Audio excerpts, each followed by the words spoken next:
Imagine being locked in a room for 3 weeks with some of the most powerful warlords and diplomats on Earth, knowing that every hour negotiated could mean the difference between life and death for tens of thousands. This isn't a scene from a political thriller. It's exactly what happened at the end of 1995 at a remote U.S. Air Force base in Dayton, Ohio. The result? Peace in Bosnia, a brutal conflict that had killed more than 100,000 people and threatened the very fabric of Europe. Now, almost 3 decades later, the world is asking, could a similar blueprint end the relentless bloodshed in Ukraine? We're about to dive deep into this question and uncover why some of the world's top strategists see the Dayton Accords as both an inspiration and a warning for how to end Russia's war in Ukraine. But here's the twist. What worked at Dayton required relentless U.S. leadership, an iron fist behind diplomatic velvet, and international unity rarely seen before or since. Today, the stakes are even higher, the obstacles more daunting, and the cost of failure almost unimaginable. Is it even possible to stop Putin's war with a deal? Or is this conflict destined to rage on, redraw the map, and reshape the 21st century? Let's unravel the lessons of Dayton and see just how close, or how far, we are from repeating history in Ukraine. The Dayton Peace Accords might sound like ancient history to many, but their shadow looms large over every discussion about peace in Ukraine. Back in 1995, the world watched in horror as the Balkans descended into chaos. Cities were laid siege, ethnic cleansing claimed entire communities, and the term genocide returned to the headlines with the Srebrenica massacre, Europe's darkest day since the Holocaust. By that point, more than 100,000 had died and millions were displaced in the wars that followed Yugoslavia's collapse. Efforts to stop the carnage repeatedly failed. Even as shocking images poured out of Sarajevo, international willpower wavered. It seemed like peace was impossible. But then, a pivot. The United States, under President Bill Clinton, decided to lead, reluctantly at first, but then decisively. The Dayton negotiations saw top U.S. diplomats, backed by the threat of NATO air power, lock Milosevic and his rivals in a sprawling Air Force base for 21 days. The message? No more stalling, no escape, no outside influence. The result, imperfect but extraordinary, was peace. As former Swedish Prime Minister Carl Bildt put it, peace agreements are extremely rare. In modern European history, only 2 really stand out, Dayton and the Good Friday Agreement in Northern Ireland. Both were forged after unspeakable suffering, but both also demanded dogged diplomacy, military muscle, and perhaps most crucially, compromise. This was not just about papering over old wounds. It required the U.S. to step out of neutrality, take sides when necessary, and use every tool, diplomatic, economic, and military, to push, prod, and pummel the warring factions toward a deal. And then, when the ink was dry, keep peace alive through years of international engagement, economic aid, and direct security guarantees. Fast forward to today.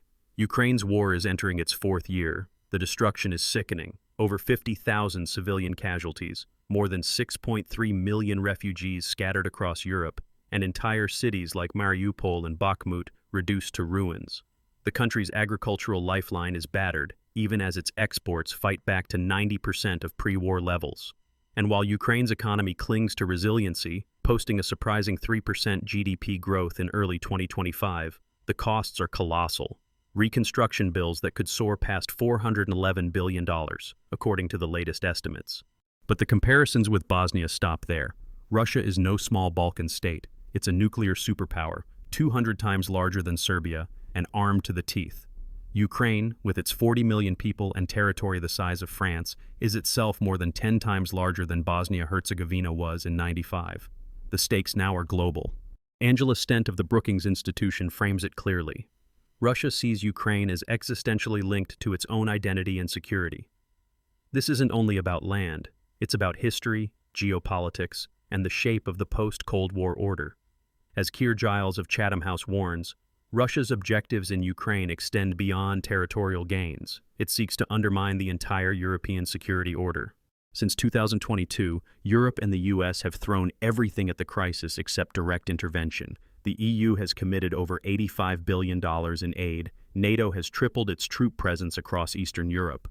Cyber attacks on Ukrainian infrastructure have surged by 60%. The EU just imposed its 16th sanctions package against Moscow. Yet the war grinds on, with Russia unleashing missile and drone barrages in relentless cycles.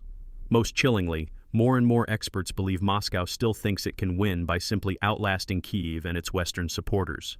The frustration is palpable. U.S. General Wesley Clark, a key military architect of the Dayton Peace, didn't mince words at a recent NATO assembly. "Don't be timid," he told European leaders. "We are going to have to be unified, and we are going to have to be forceful enough to convince Putin he will not win. Right now, he thinks he's winning." But where's the breakthrough? In Bosnia, the exhaustion of war forced leaders to the table. By contrast, as Liana Fix of the Council on Foreign Relations points out, the Dayton Accords involved parties with war weariness. That condition hasn't been met by Russia yet. The Kremlin continues to double down, betting that Western unity will crack, that Ukraine will tire before Moscow does, and that time is on Putin's side. And yet the pressure for a deal is growing. Refugee flows are destabilizing parts of Eastern Europe. European economies are straining under the weight of energy shocks and defense budgets. The longer the war drags on, the more likely it is to spiral, whether through accident, escalation, or political upheaval. Michael Kaufman, a leading military analyst, points out, Russia is a nuclear power, raising the stakes for direct intervention. Even the specter of a miscalculation terrifies policymakers from Berlin to Washington. So does Dayton offer any hope? Yes and no. Let's dissect why. First, the original Dayton deal worked because the U.S. and Europe spoke with a single, unwavering voice. They blended military pressure. Remember, NATO airstrikes had pummeled Bosnian Serb positions just months earlier, with aggressive, behind-the-scenes diplomacy. Everyone sacrificed something. No one was left entirely satisfied. But crucially, the U.S. was not an impartial referee. It was the game's architect, willing to twist arms and make guarantees. Contrast that to Ukraine. Today, the U.S. is divided internally, and Europe is struggling to find consensus amid a thicket of national interests. There is no unified voice of the West, let alone a credible threat of force capable of altering Putin's risk calculus. On the battlefield, both Ukraine and Russia still believe time, or escalation, could deliver the advantage. As Samuel Sharap of RAND observes, negotiations are unlikely while both sides believe they can still achieve significant gains on the battlefield. Second, Bosnia's leaders had run out of options. The war's horror had hollowed out support for further fighting. In Ukraine, public resolve remains ironclad. Ukrainians aren't ready to trade away sovereignty or territory. For Putin, the stakes, both existential and personal, are even higher. He sees this as make or break not just for Russia, but for his hold on power, explains Rajan Menon of Defense Priorities. For now, neither side is ready for a compromise. The numbers are staggering. Over 6 million people have fled Ukraine. The war has cost the global economy hundreds of billions, spiked food prices, and redrawn global supply chains.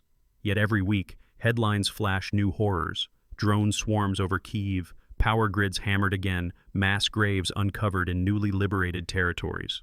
The trauma is deep and will echo for generations. If the ground for peace is so infertile, why do some still invoke Dayton? One answer: desperation. The alternatives are grim. The article outlines 3 likely paths ahead. First, a protracted stalemate, effectively a frozen conflict that partitions Ukraine, perhaps indefinitely. Second, a genuine negotiated settlement, almost certainly involving some painful territorial concession, a scenario too bitter for many Ukrainians to contemplate. Third, escalation, the risk of a direct NATO-Russia confrontation, with unthinkable consequences. It's a geostrategic game of chicken, and every move is fraught with peril. The longer unity among Western allies frays, the more Ukraine is battered, the more likely that Russia's strategy of attrition will pay off. Or, conversely, a sudden turn, be it a Russian miscalculation, a Western surge in aid, or a diplomatic shock, could reset the board overnight. The real question, then, is not whether Dayton's template can simply be copy-pasted onto Ukraine. It's whether the world can summon a similar mix of unity, creativity, and painful realism that ended Bosnia's nightmare. What would it take for the U.S. and Europe to lock the doors, get all sides to the table, and force a settlement? And could any deal stick without rewarding aggression, abandoning Ukraine, or risking an even wider war? In the next section, we'll lift the lid on the heated debates raging inside Western capitals, the new diplomatic gambits being floated behind closed doors, and the chilling scenarios that haunt policymakers from Washington to Kyiv. What secret strategies could actually end the war, or plunge us into something even darker? Stay with us. Now, having explored the DNA of the Dayton Peace Accords and the massive hurdles facing any attempt to transplant that formula onto the Russia-Ukraine war, it's time to look forward to the uncertain, sometimes even chilling future that lies ahead. Because out of all the lessons from history, perhaps the most haunting is this: peace, or its absence, shapes destinies for generations. So what happens if there is no modern Dayton for Ukraine and Russia? What if the obstacles truly are insurmountable? Or what, just maybe, if a breakthrough could be forced through sheer will, unity, and creative diplomacy? Let's peer over the edge together. In the coming months and years, three broad scenarios seem most likely. None are simple. Each has its own risks, trade-offs, and profound consequences, not just for Ukraine and Russia, but for Europe, the US, and the global order. The first, and right now the most probable, is a grinding stalemate. Imagine a scar across the map of Ukraine, a shifting, contested front line stretching from the Black Sea to the outskirts of Kharkiv. In this scenario, neither side can achieve decisive victory. Russia digs in, holding on to the territories it seized. Ukraine, battered but resilient, launches counteroffensives when Western aid allows, but lacks the overwhelming force or unified Western support to permanently push Russian forces out. The war's intensity ebbs and flows, but the guns never truly fall silent. Over 6 million refugees remain displaced. Rebuilding is impossible. Civilian casualties, already more than 50,000, tick relentlessly higher. Maybe there would be a cold, unofficial border, some kind of de facto partition. Ukraine's economy is bruised, yet astoundingly, reports show that its agricultural exports have bounced back to almost 90% of pre-war levels, the economy even showing modest growth. But what does that matter when entire regions are no-go zones, and the shadow of renewed escalation hangs overhead?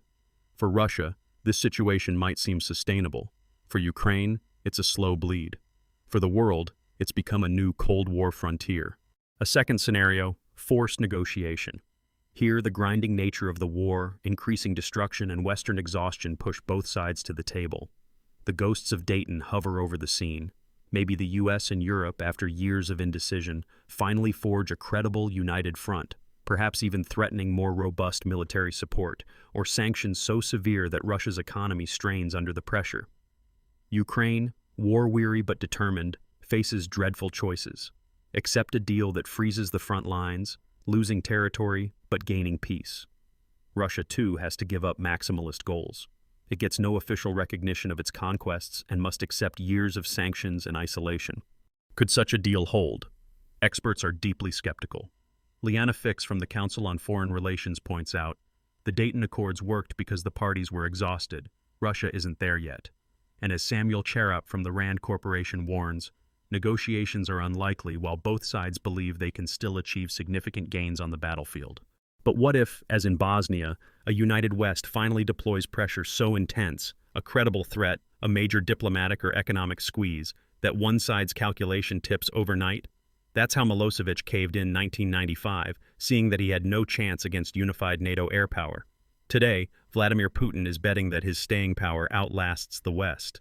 U.S. General Wesley Clark, who witnessed Dayton up close, recently told NATO parliamentarians, "Don't be timid. We are going to have to be unified, and we are going to have to be forceful enough to convince Putin he will not win. Right now he thinks he's winning." And then there's the third scenario, a truly dangerous one. Instead of exhausting itself into uneasy peace, the war escalates. Cyber attacks, already up by 60% since the start of the conflict, spiral into critical infrastructure failures across Europe. Russian missile strikes or Ukrainian counterattacks edge closer to NATO borders.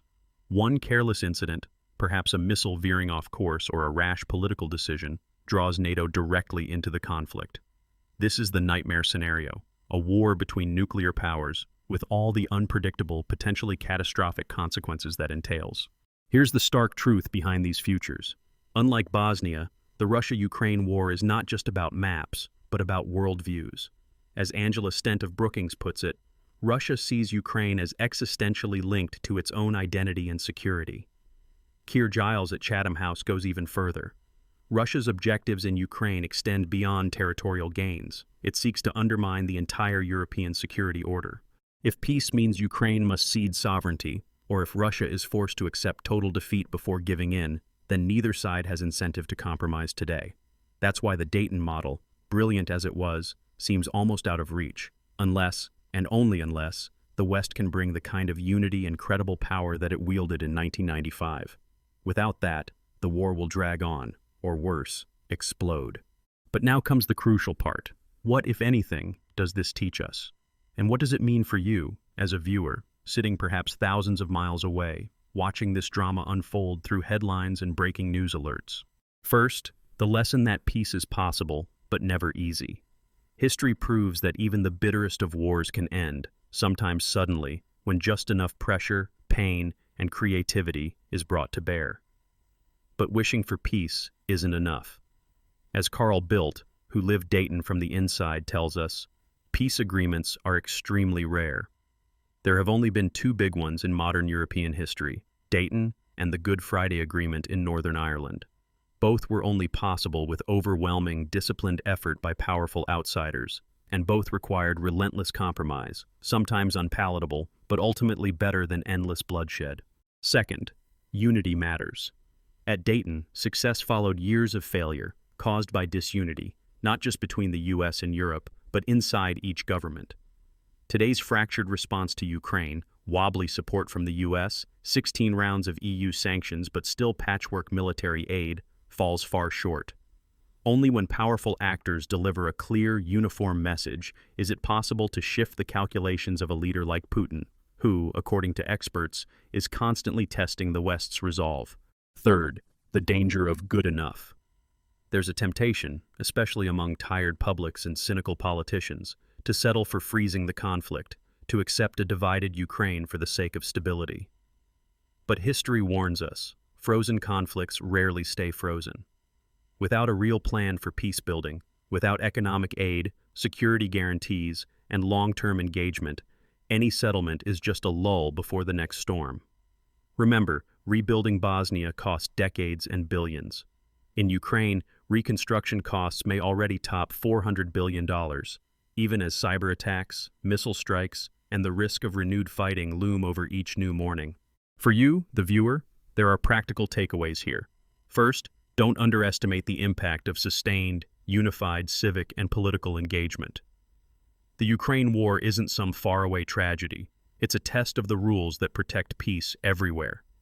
Your voice, through advocacy, informed voting, or even conversation, helps set the boundaries of what leaders believe they can get away with. Second, understand the interconnectedness of today's conflicts. What happens in Ukraine affects global food prices, refugee flows, and even cybersecurity far beyond Europe. 6 million Ukrainians are refugees. Crop exports from Ukraine keep bread affordable from Cairo to Shanghai.